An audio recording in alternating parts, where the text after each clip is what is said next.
Hello everybody. This video is for all the men and basically it's about your social life and how well you're doing. There's some key points that the article points out. They say that even though I don't agree with it, men often don't have close friends. Now, I have a few close friends as men, so I disagree with that. In home heterosexual relationships, women often maintain friendships for the couple. So if you're with a woman and you're a couple, the women always maintain the friendships aspect of it. Loneliness is concealed, correlated with longevity, and it is a risk factor for health problems such as cardiovascular disease and a stroke. Uh, the seemingly unending pandemic has raised awareness of the physical and emotional consequences of isolation. Men tend to struggle with isolation and loneliness more than women. This is what the article says. Thomas Joyner, in his groundbreaking book Lonely at the Top in 2011, says that men have made a Dorian Gray like trade of success in the external world of deep sense of loneliness. I don't know what does Dorian Gray mean. Um, Emptiness and disconnection. He's saying that men have tendency to become lonely, feeling empty, and a certain amount of disconnection. Boys start out feeling just as connected in those close friendships as girls do, but they tend to neglect their personal relationships to pursue external success.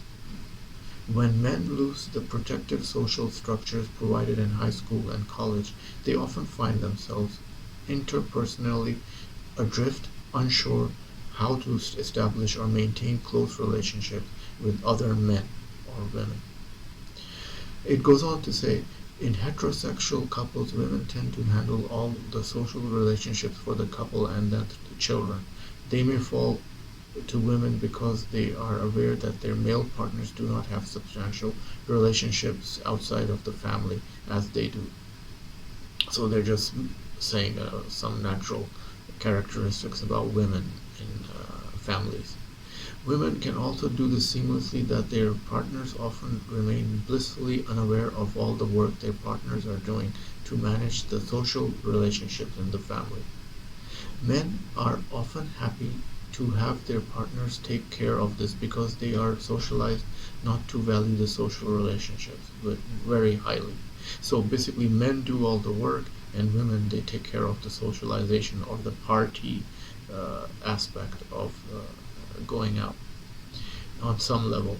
They may also recognize that they are not very good at it themselves. It is typically only when they are divorced or widowed those men realize how few relationships they actually have that have not been arranged or managed by their partner and how vulnerable they feel. Well, this is a common sense, obviously. If you break up from your partner and then you're automatically left out in the cold.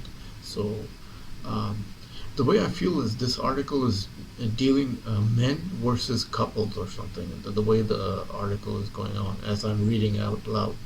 First of all, there was my buddy. We went to high school together and still talk to him at time, and we hang out all the time. But in all, there was a time my other best friend from high school, Rory, and I generally could not remember the last time I'd seen him. Had been a year, entirely possible. Well, so there are men with close male friends, but not everyone is social. Like not all men are social. It's like saying all women are antisocial. No, not all women are antisocial. There are some women who are antisocial. There's some women who are social. That's it. Or majority of the women are social. The thing that comes to me is that the case of online dating with women, it's a sad reality, which is a fact of life, and uh, you will not find any positive results there. I tried it myself when I was in my 19 and 20s year age, and it was a failure, generally speaking, back then, as is again the same state of condition now. If I go on an online date, I cannot stress this fact more than enough that men seem to be created for less social interaction between if compared to women. So obviously, if you're a woman, you're going to get more dates, connections. The basics of understanding loneliness. You need to find a therapist near you. There were all those other good friends who feel as if were still in my life, but because we keep tabs on one another's social media, if I ran down a list of those I consider real, true, lifelong friends, real friends, I realized that it had been years, and since many of them even decades for a few. So the personal note, the guy has not even seen those friends, and but he's just connecting them with on social media. Loneliness is not only an unpleasant feeling, it is an interpersonal impairment that causes significant harm in the lives of men. Research suggests that a focus on accumulation of wealth and material goods results in less overall happiness in life and less satisfaction in intimate relationship. Uh, I don't agree with that because if you get more money, it makes me happy straight up. So the article is saying the other way around.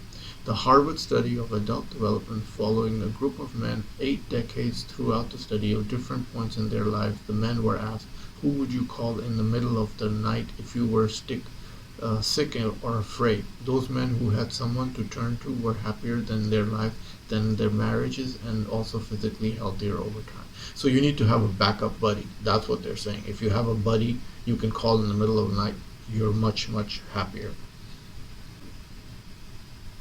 Although the danger is not also the only emotional cost or loneliness, although the substantial close relationships with other people have more of an impact on physical health and longevity than even our genes do.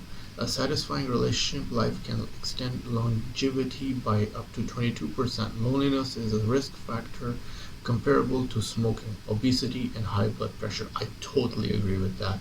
I mean, if you don't have social skills or you're not don't have any friends, and it's comparable to definitely smoking, obesity, or high blood pressure, exactly in those categories.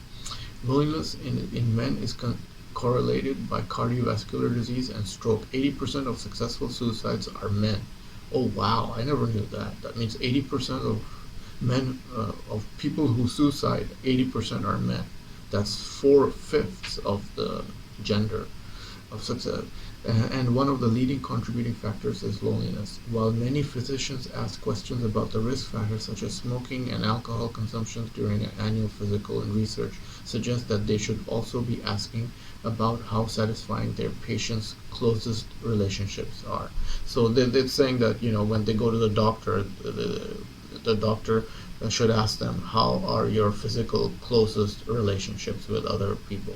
That should be a question to be asked.